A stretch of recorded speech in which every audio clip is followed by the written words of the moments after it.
और इसी से जुड़ी एक और बड़ी खबर, मंत्री चमरा लिंडा के आवास के बाहर समर्थकों का भी जुटान है। दूसरी तरफ सैकड़ों आदिवासी समाज के लोग चमरा लिंडा के समर्थन में जुटे हुए हैं। आदिवासियों को आपस में लड़ना बंद करे और इसी नारे के साथ यहां पर समर्थक जुट चुके हैं। आदिवासियों का दूसरा पक्ष चमरा लिंडा का विरोध कर रहा है।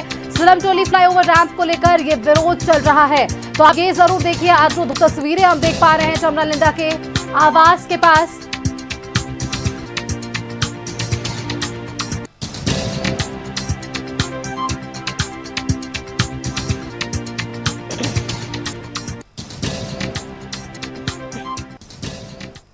तो देखिए, अधिक जानकारी के साथ हमारे साथ संवाददाता अल्ताफ जुड़ रहे हैं। अल्ताफ का एक बार रुख कर लेते हैं। अल्ताफ, देखिए, सिलमटोली फ्लाईओवर निर्माण विवाद, ये जो विवाद है वो काफी पुराना और इसे लेकर जो मांगे हैं आदिवासी संगठन की वो सामने हमने जरूर देखी थी, लेकिन अब आदिवासी समाज ही दो गुट में बसता हुआ नजर आ पा रहा है। एक तरफ देखिए चमरा लिंडा के आवास पर एक पक्ष घेराव करने पहुंचा तो दूसरा समर्थक करने पहुंच गया है।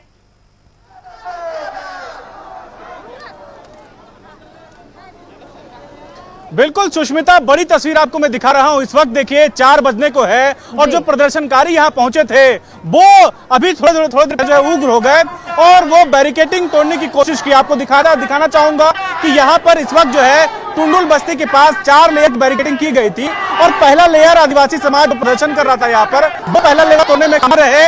इस दौरान पुलिस और प्रदर्शनकारियों में थोड़ी देर के लिए झड़प भी हुई। प्रशासन की ओर से जो अपील की गई कि आप कानून को हाथ में ना ले। आप देखिए, ये वो लेयर है जिसे तोड़कर गिरा दिया गया है। आप देखिए कि बड़ी संख्या में लोग सुबह से यहाँ पर डटे हैं। रैंप को हटाने की मांग को लेकर है चमरा लिंडा से मिलने की कोशिश कर रहे थे, लेकिन इन्हें मिलने नहीं दिया गया। चिलती धूप में, इतने कड़े तापमान में भी लोग यहाँ पे डटे रहे। प्रेमसाही मुंडा हमारे साथ है। आप लोग बैरिकेडिंग क्यों तोड़े? बैरिकेडिंग हम लोग इसलिए तोड़े कि अपना समाज का नेता हमसे मिलना नहीं चाहता है, सवाल का जवाब देना नहीं चाहता है। अब सभी विधायक को यहाँ पर जो है हम लोग जाके घेरने का काम करेंगे। ये लोकतंत्र भैया तानाशाह नहीं है, ये अंग्रेजी हुकूमत नहीं है। हमारे पुरखा लोग सिद्धू कानू, चांद भैरव, बिरसा मुंडा, बीर बुद्धू भगत लड़ाई करके देश की आजादी लिया। आज हमें मिलने नहीं दिया जा रहा है, इसलिए आंदोलन को तेज करेंगे और बार बार बैरिकेडिंग तोड़ेंगे। इसलिए तोड़ेंगे कि हमारा अधिकार नहीं मिला। क्या लग रहा है, बात नहीं मान रहे हैं? अब तक आप लोग घंटों यहाँ से प्रदर्शन कर रहे थे, मंत्री जी से मिलना चाह रहे थे, मिलने क्यों नहीं दिया गया? अब हमें लगता है कि कपड़े घरानों से मिले हुए हैं या उनको संवेदनशीलता नहीं है के प्रति, इसलिए ये बात यहीं तक नहीं रहेगी। पूरे झारखंड में वैसे आदिवासी नेता को आदिवासियों के लिए काम नहीं करते हैं, उसको एक्सपोज करने का हम लोग काम करेंगे। अब क्या करेंगे आप लोग? घंटों यहाँ पर रहे, अब वापस लौट रहे हैं, आप लोग क्या करेंगे? वापस लौटेंगे, रणनीति बनाएंगे, हर विधायक को घेरेंगे और उसके बावजूद भी नहीं मानता है तो पूरे झारखंड में जल लाने का काम करेंगे। क्या आगे का क्या रुख है? आगे का क्या रुख है, क्या करेंगे आप फिर इसके बाद? आगे का रुख है हम लोग का, हर विधायक को घेरेंगे, उसके बावजूद भी बात नहीं करता है तो झारखंड बंदी, झारखंड को घेरने का, झारखंड को जलाने का, झारखंड में जलजला लाने का काम करेंगे। करना क्या लग रहा है, मांग होगी आप लोगों की पूरी? 3 महीना लग रहा है, एकदम लग रहा है। हम लोगों के पास पूरा जोश है। आज चमरा लिंडा को जिसे घेरे हैं वैसे ही 27 विधायक हैं, 27 का 27 के साथ घेरेंगे, अपनी बातों को उन तक पहुंचाएंगे। नहीं पहुंचेगा तो फिर से उलगुलान, जय उलगुलान। बिल्कुल, देखिए आक्रोश किस तरीके का है, आप इनके बातों से अंदाजा लगा सकते हैं सुष्मिता। बड़ी संख्या में यहाँ पर लोग अभी भी डटे हुए हैं। इतने कड़ी धूप होने के बावजूद भी जो है यहाँ पर प्रदर्शनकारी डटे रहे और फिर आखिर में वही हुआ जिसका डर था। बैरिकेडिंग को तोड़ने की कोशिश की गई और बहुत हद तक प्रदर्शनकारी जो है कामयाब भी रहे, लेकिन बड़ी संख्या में पुलिस बल की तैनाती की गई है। जिला प्रशासन अपनी पूरी तैयारी में है। हटिया डीएसपी जो है वो आपको तस्वीरों में दिख रहे होंगे। बैरिकेडिंग तोड़ दी गई। सर, क्या स्थिति है अभी? बिल्कुल शांतिपूर्ण है, कहीं कोई दिक्कत नहीं है। शांतिपूर्ण? अभी तो बैरिकेडिंग तोड़ने की कोशिश की गई। कोशिश की गई, फिर भी शांतिपूर्ण है।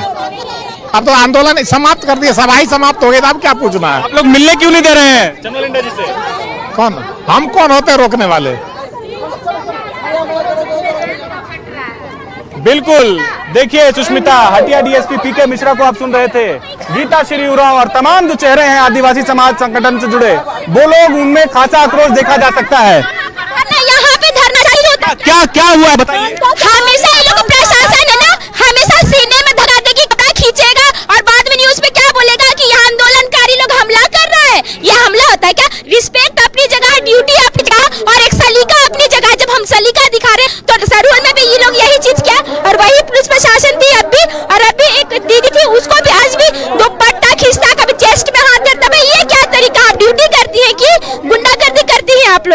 हुआ? अभी आप लोग बैरिकेटिंग क्यों तोड़ रहे थे? बैरिकेड के हमेशा से रिक्वेस्ट किया जा रहा था, लगातार रिक्वेस्ट किया जा रहा था, तो लाठी चार्ज कर रहा था। लाठी चार्ज किसने करवाया है यहाँ पे? तो बैरिकेडिंग तोड़ना तो स्वाभाविक है ना। लाठी अब तक नहीं मिल पाए चमरा लेंडा जी से। देखिए वो खुद ये हरकत कर रहे तो समझ सकते कि क्यों वो छुपाना चाह रही है। आप इतना ही सही काम कर रहे तो आके बात करते ना। कोई यहाँ पे कौन आया है और तो बोले कि घना लाठी गैता ले, आज किसके हाथ में हथियार दिख रहा? जब बात करने सामने से नहीं आ रहे। साहब देखिए, ये जो तस्वीरें आप दिखा पाए बैरिकेडिंग की तस्वीरें थी, जो आक्रोश है इन समाज के भीतर, वो आप दिखा पा रहे थे। अल्ताफ, क्या संभव है जो वहां पर समर्थक मौजूद हैं उनसे आपकी बातचीत हो पाएगी? संभव है तो अगर उनसे एक बार बातचीत करने का कोशिश करिएगा अल्ताफ।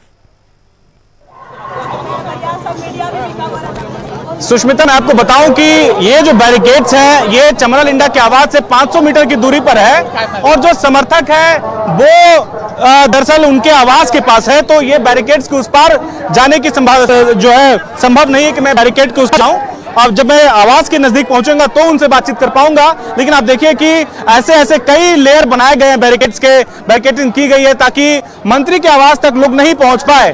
सुरक्षा के दृष्टिकोण से भी इसका ध्यान रखा गया है। हालांकि जिला प्रशासन की ओर से लगातार ये अपील की जा रही थी, ये आह्वान किया जा रहा था कि आप लोग कानून को अपने हाथ में नहीं ले सकते हैं, आप शांतिपूर्ण तरीके से जो है प्रदर्शन करें, अपनी आवाज पहुंचाएं। सुष्मिता।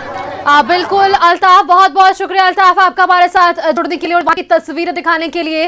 बैरिकेडिंग जरूर तोड़ी गई लेकिन अभी स्थिति नियंत्रण में है। बहुत बहुत शुक्रिया अल्ताफ आपका। तो देखिए, उस पर राजनीतिक प्रतिक्रियाएं भी सामने आ रही है। विधायक राजेश कच्छप ने भी इस सिरमटोली फ्लाईओवर निर्माण विवाद को लेकर अपनी प्रतिक्रिया दी है। आइए एक बार उसको सुनते हैं। अरबों रुपया पैसा लगा हुआ है,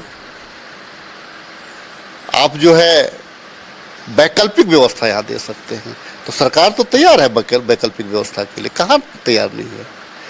आपको मांगना है, आप स्पष्ट मांगिए।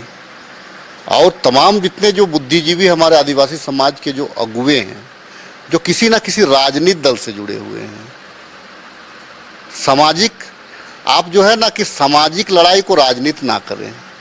राजनीति करना है खुद खुल करके विचारों की राजनीति करिए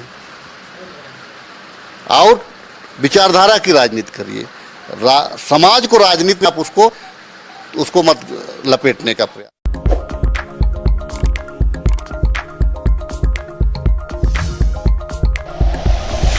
like and share videos, subscribe करें हमारा चैनल और प्रेस करें बेल आइकॉन। न्यूज़ 11 भारत, सच है तो दिखेगा।